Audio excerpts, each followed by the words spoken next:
Welcome. Good evening. My name is Vicki Clark, and I'm the assistant curator here in the Heritage Room. What the Heritage Room here is a collection of Nebraska authors, books written by authors from Nebraska and books about those authors. So I invite all of you to come in someday and visit our collection and see what we have here. Also in the Heritage Room, we have the John H. Ames reading series, which you are here for tonight. And our reader for tonight is Marjorie Saiser. She grew up near Keapaha River in northeast Nebraska.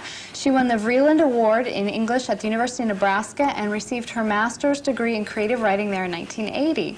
25 of her poems are in a book called Adjoining Rooms, published by the Platte Valley Press in 1985. Her poems often contain images of fire, wind, and birds. She has new poems coming soon in The Prairie Schooner, Midwest Quarterly, Whole Notes, Crazy Horse, and Zone 3. So with that, let's welcome Marjorie Saiser.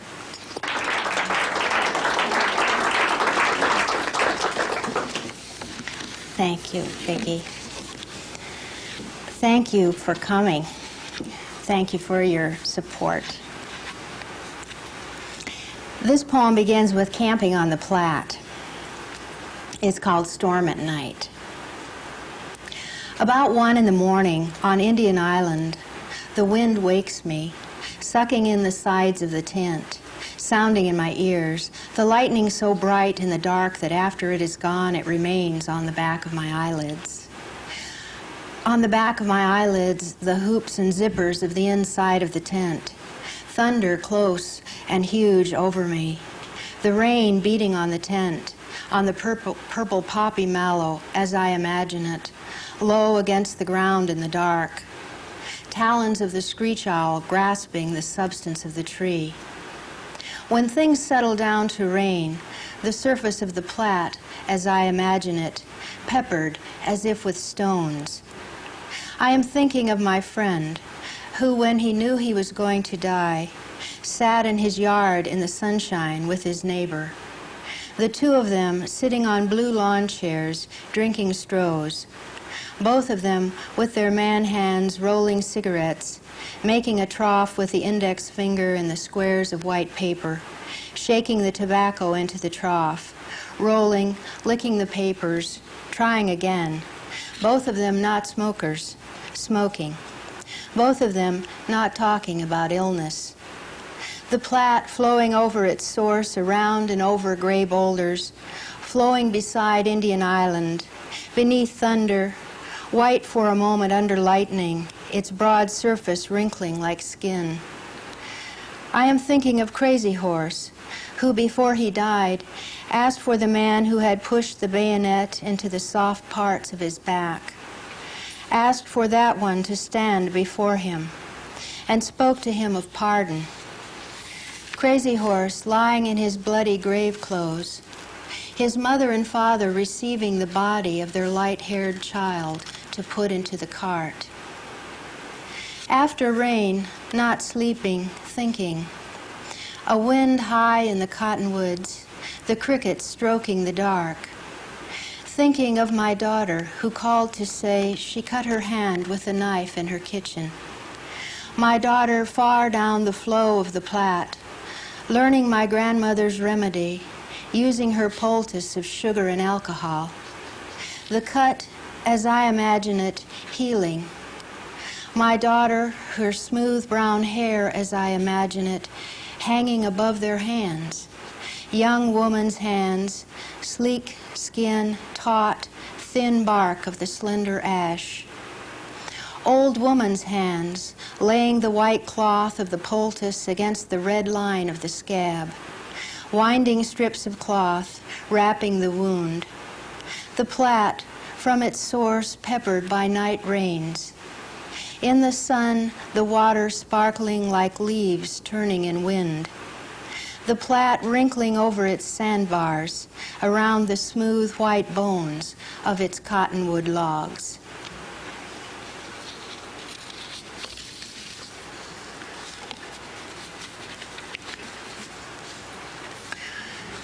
This is a Platte River poem called The Dance, the River.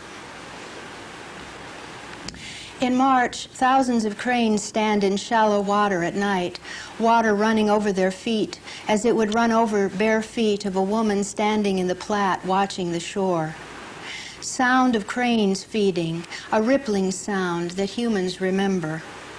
Attentive noise, cranes lifting off at sunrise, circling fields, landing to feed.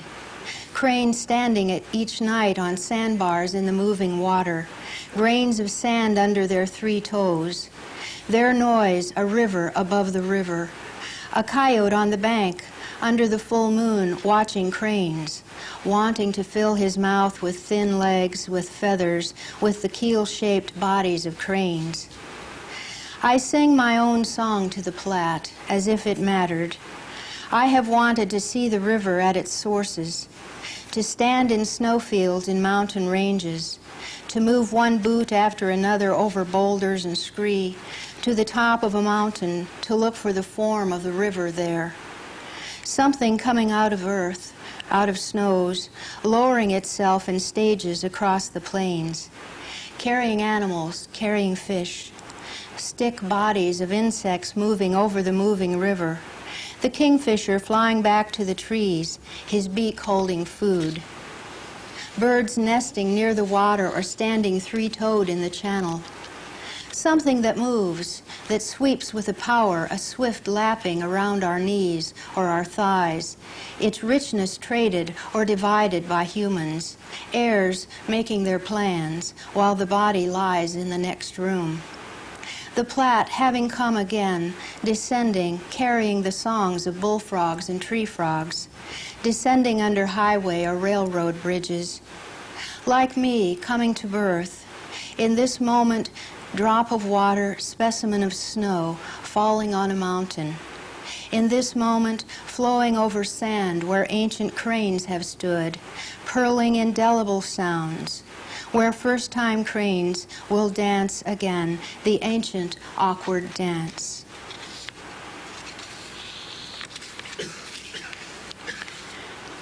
A poem at the headwaters of the Platte in Wyoming. This is called Cold Morning High Country. In our camp all night we fit our spaces like 2 trout in the water. We move, inhale, exhale. The unexplained in our fibers, something strong, something understandable, likened to rock, our need, our distance, our skin, our scales. Early morning, tentless sky, the air moving over us clean, as if from the white breast feathers of the osprey. Far away, those birds which sound like bells in the trees. Close, a chickadee tuning. Your arms in your sleep opening, forest canyon. The stubble on your chin, the den at the base of your throat, the curve in the neck of the deer. Your temperature in the hues and foothills of your blankets, steady and bright as the Tanahutu. Me cool as a pebble, but rolling over, warming.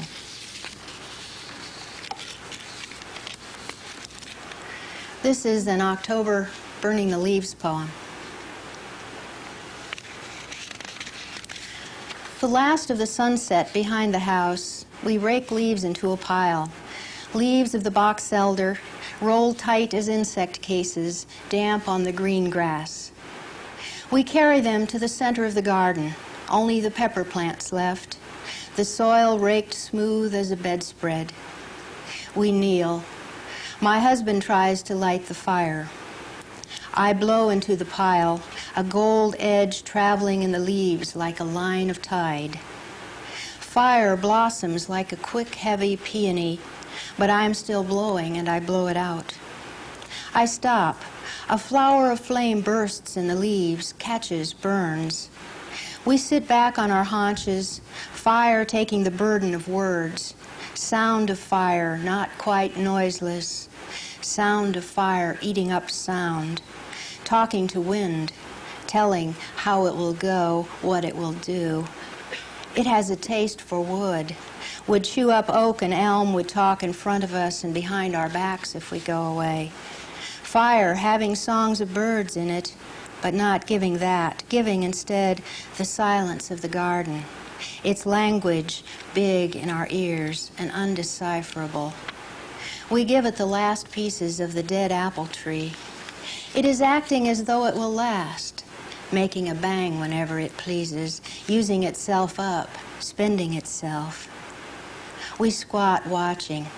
I lay my hand on my husband's knee, but he is listening to fire's lyrics, raising the log so the fire can eat it, can lick the bark and the roundness of the log, lick it until it catches. The house behind us is dark, its wood floors uncreaking, its chairs empty, the cat staring on the porch. In the grove, the wild turkey trills.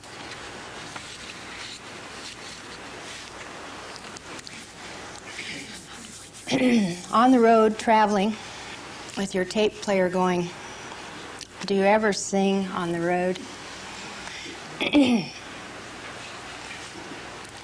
We do sometimes, and this is called saying yes on the road.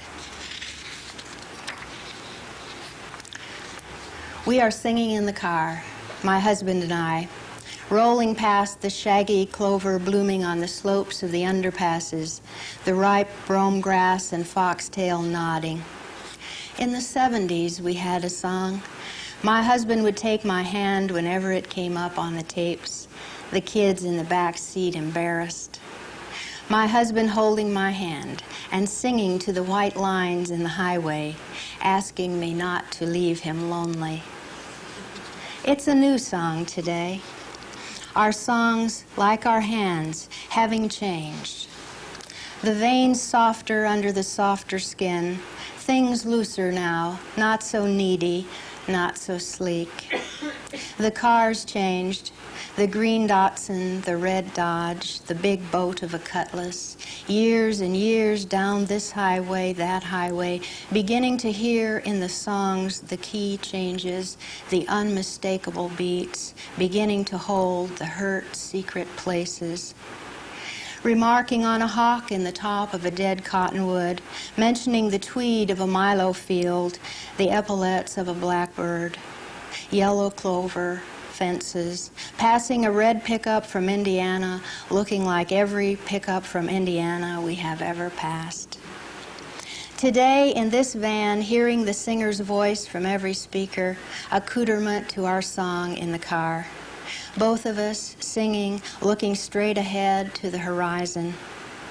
Never a doubt in my mind, there was never a doubt in my mind. And it is both true and untrue. We are already giving yes to what is coming beyond the rise. Beyond this swell of ground, the road follows. Now lush green corn, now dry beige stalks, the rows ticking by silently to the beat of the music in the car. At night, over the bridges, under the flat white rivers, under the moon, the lights of the cities coming to us. Today, my husband in the front driving, singing, and I in the back seat, my journals, papers, books spread around me. My husband reaching back over his shoulder to touch my hand, reaching up to him. The concave of our palms getting closer to this closeness, singing our song of the road, our own road song.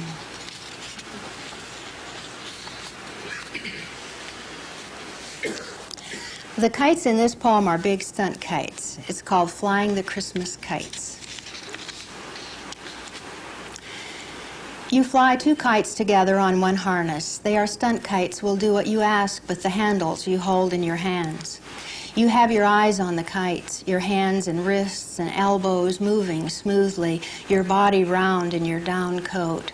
Your eyes always on the kites, assaying the wind, the string, the kites. Both arms working, both elbows obeying as if they had ball bearings. You moving up and back to keep the kites in the window of the wind. I watch you, and the kites, the good between us magnifies, a breeze freshening. Down the hill, the cars on 70th Street go the limit in a stream. One in the herd beeps the horn as if to celebrate the man on the hill flying two kites. You pay no attention. My eyes sometimes on you, sometimes on the kites. Now I fly your kites, the handles in my hands, the tugs and pulls on my arms, the kites an extension of my body, the turns and circles of the things in the sky, my own, making a papery sound, the wind singing a little across the strings, the tails making slow catch-up spirals behind the kites. The cold wind freeing the kites, freeing me, letting them go, letting them become small red and black fish in the sky a white shade of blue. Loop this way, that way, figure 8. You tell me what to do. I do not hear it. I am learning about length, about curve. I am learning radius, learning slide and scud. I am finding the center of the wind. I haul right, I haul left, the tails of the kites, tracing and holding, recording the curves I draw with kites. The kites loop close to the grass, lose the wind, and crash. They stick in the ground, flip and tangle, the wind rattling the plastic. You are angry. Tell me what I did and didn't do. I do not translate. I hear only disapproval. I see the tracks of my tennis shoes in the muddy grass and the red stripes, the black stripes of your kites.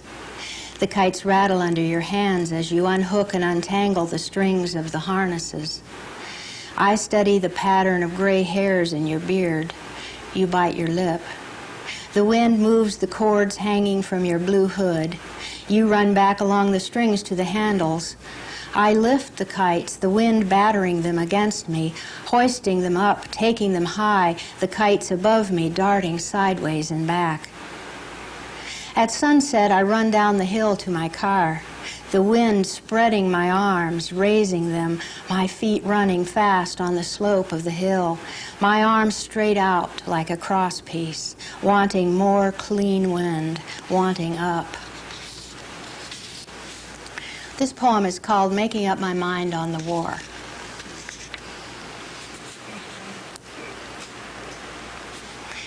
Before my brother left, he came over to my place. I heard his fear, grease spattering under the cheeseburger he fried for himself in my kitchen. I leaned against the cabinet, heard the small sound, my brother slicing the onion in his particular way. Days after he left, I saw his head turning to the side to check the mirror, his hands on the top of the wheel. I heard the sound of his pickup pulling up onto the road, small pieces of gravel striking against the house.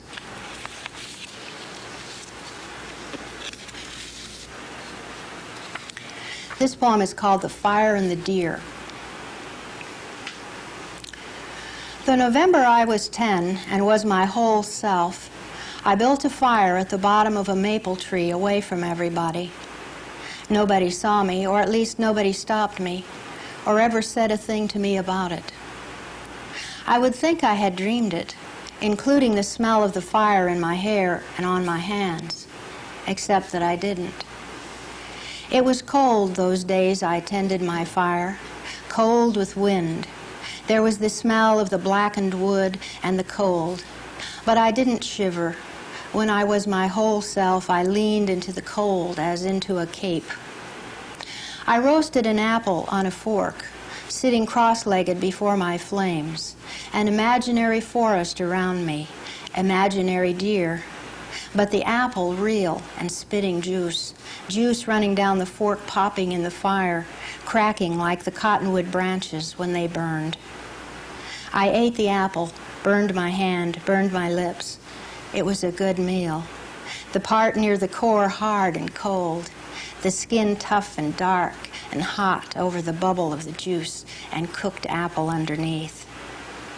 I depended only on the imaginary forest around me, making up my own herds of deer, they facing toward me, heads up, their brown eyes watching, moving little, strong narrow necks, strong lines of bones in their legs under the hide, sleek and voiceless mothers. I ate my apple and chewed on the clean white meat of cottonwood twigs, pushed my stones into a ring under the maple, Burned a dry, thin leaf, its edges cupped and dotted with holes, the veins burning last. I burned another, watched it burn.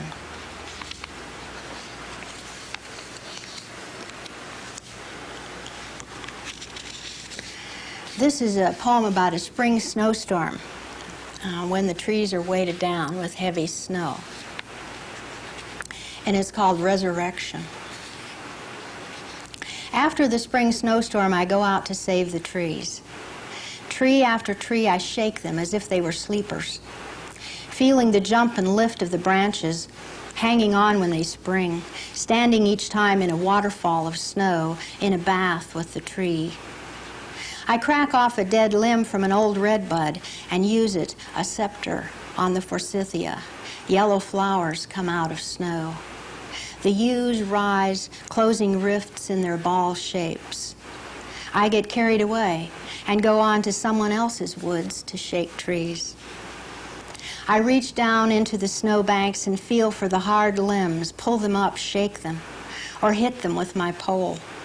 My face up to the snow coming down, my mouth open to eat snow, my glasses full of snow, the snow behind the lenses, the wet snow on my face beginning to burn the skin where I brushed against the cedars. A late falling clump hitting my face, my hair full of wads of watery snow, the metal of my earrings cold on my neck. I turn back toward my house, imagining myself an old man stumbling through the drifts, my jacket whitened, my arms hanging as if long branches from my shoulders, hands numb in my gloves, my glasses iced over, hair over my glasses in wet snatches, a grin on my blind face. I walk through the drifts to my house, saying, "Rise, rise."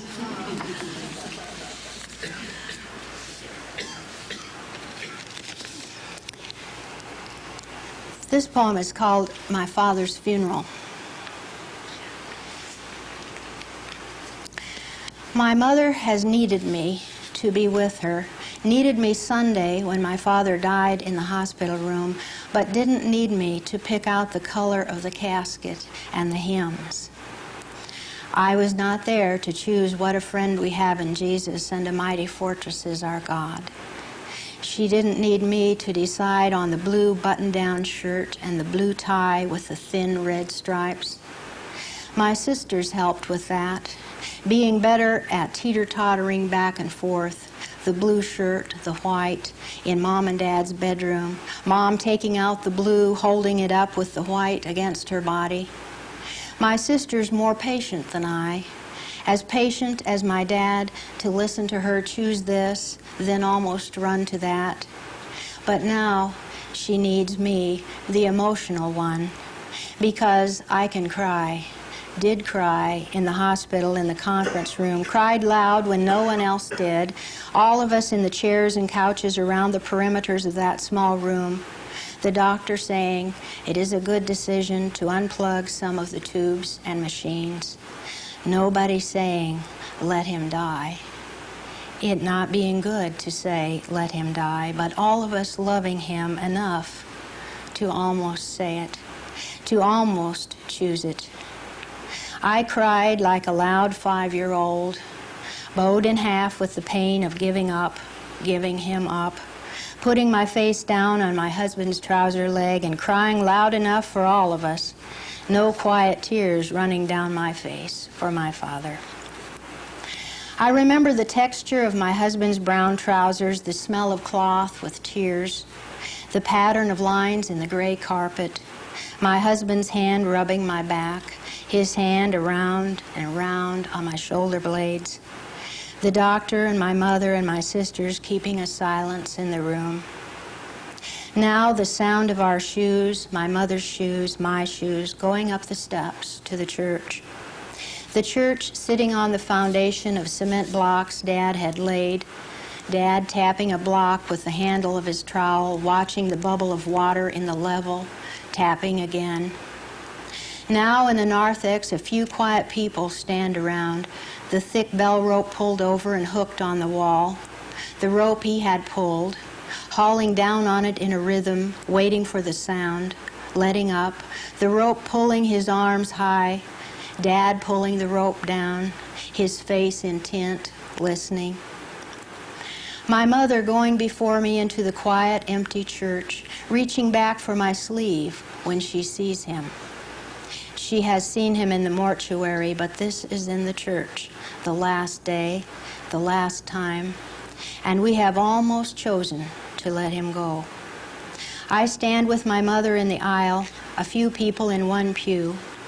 One of Dad's sisters and her family having arrived early, having gotten up at 1 a.m. to drive. A child turns a page in a hymnal.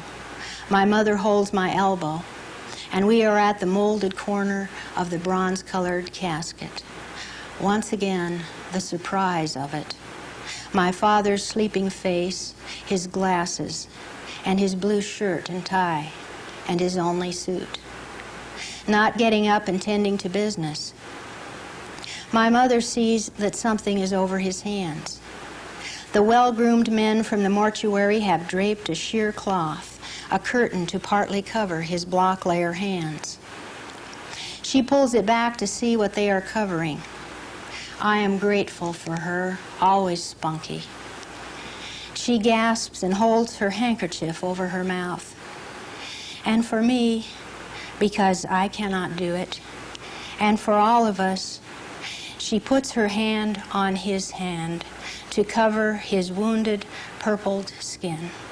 His hand discoloring where the tubes had been. No skill, no decision, no one standing here, able to keep him colored rightly.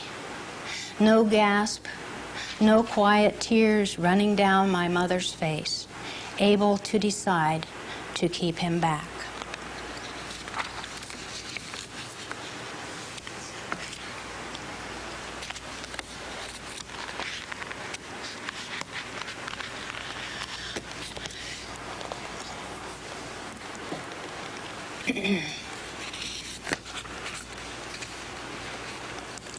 This poem is called In the House Where She Grew Up. In the house where she grew up, the good people who cared for her stacked their emotions, even joy, carefully, like piles of sweaters, folded and piled on the floor as if for inventory. In the kitchen, anger like a red angora with pockets and round silver buttons. Fear stacked like small sizes of navy blue pullovers. She walked around them, carrying platters of food. In the living room, something behind the brown corduroy recliner, another stack like unneeded towels in front of the drapes. She did not mention them, learned to clean around them, and went, unsmiling, to help when finally they were thrown out.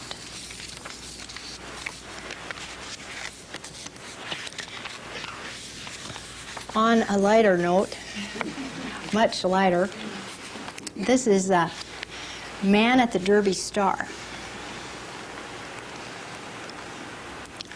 So, you went to Europe.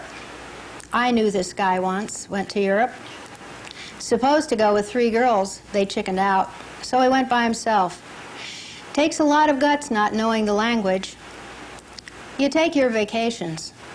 Some people drive to the Grand Canyon, get out, take their picture in front of their car. They get back, they say, "Want to see my pictures?" Me, I drive out of the county once in a great while. I throw a beer can out of the car, come back, that's my vacation. Heard on the radio, the average man dies at the age of 69. The average woman lives to 72. Wonder why that is. Of course, you take your averages. You stand one leg in a bucket of hot water, the other in cold. On an average, you should be comfortable, but you're not. This poem is called I Lie About My Life. Do you ever want to fix it, make it sound better? I was born in a brick house in town, a house with a porch, a swing, the ceilings painted blue. I cut my teeth on arrowroot cookies and my face was hardly ever dirty. It was a good school, and my father wore a tie. My mother made triangular sandwiches, or watched them made, whichever is better. To save my siblings' embarrassment, I was an only child. I knew sports and music. I was not so holy as to be unfashionable. College, yes, but not too seriously, as befits good breeding. What am I saying? I believed everything I read. And after I had put my son into his crib for the night, I studied at the kitchen table of my basement apartment like a woman who must have grown up in a small town, sitting on the front step on Main Street in the morning, my sister and my parents still sleeping in the back, the front step of a concrete block cafe, best cafe in town for pie, sitting alone on the step before breakfast, long before the first pickup would roll into town from the south. The sun rising, pinking the gray behind the White Horse Bar and the cream station. The sparrows making their unsophisticated noise in their messy nests under the eaves of the post office, the only two-story building, the only child, the only human being, barefoot, surveying the gravel of Main Street.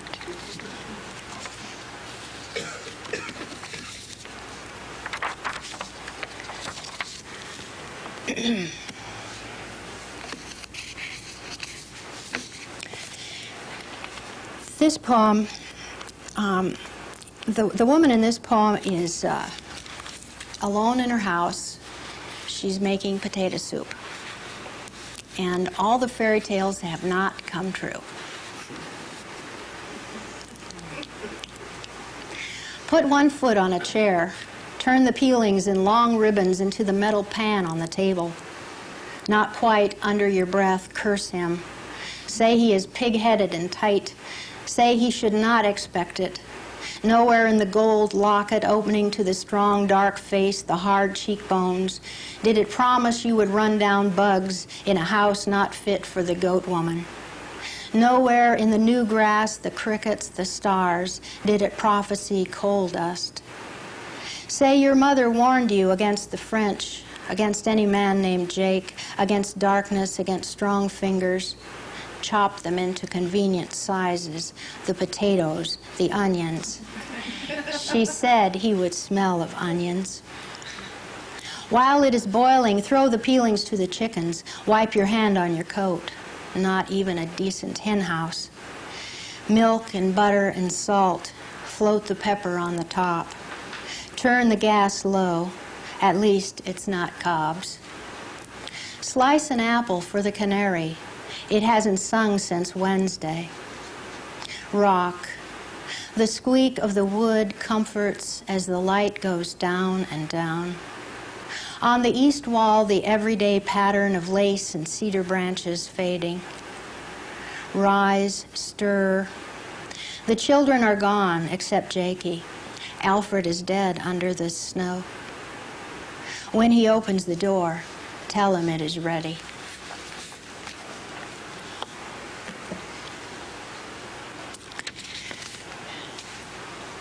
This poem is called Making the Christmas Noodles, and the person in this poem is a woman alone in her house. But she is not embittered. She is preparing a meal for her friends, which is a very special act. Choose the music before your hands get into the flour. Choose Christopher Parkening to be followed by Perlman and Heifetz. Music enough for 7 batches of noodles. Lay the discs into their circles and push buttons. Play the music very loud to yourself and to your house on a Sunday morning. Watch a finch at the feeder. She looks at the sky, the ground. The feeder sways with her, the pen and ink of her wing bars, her head and shoulders moving like lights turning on. The shaft drifts away in the wind. Break the egg, beat in the milk, the salt, the flour white like a luxury. By the time you get to the Heifetz, you will have enough to feed a houseful. One of your grandmothers must have done this, not any grandmother you've seen or seen in pictures. Perhaps one with a cotton scarf around her head. One whose hands, like yours, took the flour in white lines in the creases of the skin, under and around the nails, inside the rings, if she had rings, if her knuckles were the kind to swell to keep the rings on, even for making noodles. Roll it out without fuss, a sureness in the hands. Her hair, if it had not been for the cotton scarf, surely hanging and swaying around her face. Cut the noodles and sing with parkening. Lay the noodles on the floured cloth, each batch different, because you can do nothing the same way twice. Praise the Father, praise the Mother, the Spirit whose power uplifts, the finch who faces into the wind, who finds her seeds. Cut the noodles and sing and lay them on the cloth. Your grandmother fingers, your grandmother hands, your song going out to your house, to the chairs and rugs, to the walls, the pictures, beyond the window, beyond the frost on the grass, beyond. I'd like to close with this one. I imagine how I got my name. Marjorie, my father said. He liked the name. My mother's name, his sweetheart's name. A woman's name for a baby not yet born, planning to name me a beautiful name. A name my mother didn't use, being Marge and Margie and Midge, a lot of Midge. My father, clean-shaven, just out of a bath, putting on his khaki shirt, his khaki tie, naming his baby in front of the little mirror in the bathroom, buttoning buttons, looking for his glasses, his boots, catching the last bus to the base. On a cool day in Texas in December. My future dad, me, his future child, long Boyd County summers ahead, lying in wait for him, for me. By himself on a roof, pounding nails, me at 12, climbing up to be helpful, dropping a hammer. Years later, on another roof, my son, 2 years old, climbing up a ladder, his head appearing over the edge of the roof, a matter-of-fact child at 2, coming to help. My dad looking up from pounding nails, his green eyes surprised. A nail in his mouth, his cap at an angle on his head, his dry, square fingers holding a nail, his hammer hanging in his hand. Seeing the baby's head at the edge of the eave, talking to him, calm on the outside, talking him steady, keeping him from falling like a hammer. His voice like guy wires, keeping things where they should be. The child at the top of the ladder, looking things over, seeing things from a new point of view. The rafters, the joists, the colors of the new wood, the house in the making. The man on the roof, pounding nails, arranging lines and angles. When he sees the child, he comes like a spider over the spaces between the rafters, his feet in his old leather shoes coming softly across the open spaces to the boy, his dry, cracked hand closing on the boy's arm as on a handle. The strength and plumb of his voice showing the child how it was fine, him coming up for a surprise, a good idea to help. My father's voice calling my mother's name, one of them, my name, as if naming a rock. At the top of the ladder, holding the boy's arm, squatting on a rafter like an acrobat on a wire that my son and I would watch someday at the circus. The heft of his voice, naming the child's name. The child, silent, looking at what he needed to see. My father, calling my mother's name, my name, saying it a second time louder, a child on a ladder in the quiet morning, looking at what can be seen, at things to come, receiving names. Common, jack, rafter, valley, hip, heel, bird's mouth, pitch, rise, fascia board, rake, soffit, tab nail, 16, 8-penny, ring shank, galvanized. Ceiling joist, ridge pole, dormer, peak. Bearing wall, truss, claw, shakes. 2x6s, 2x8s, 2x10s. Thank you.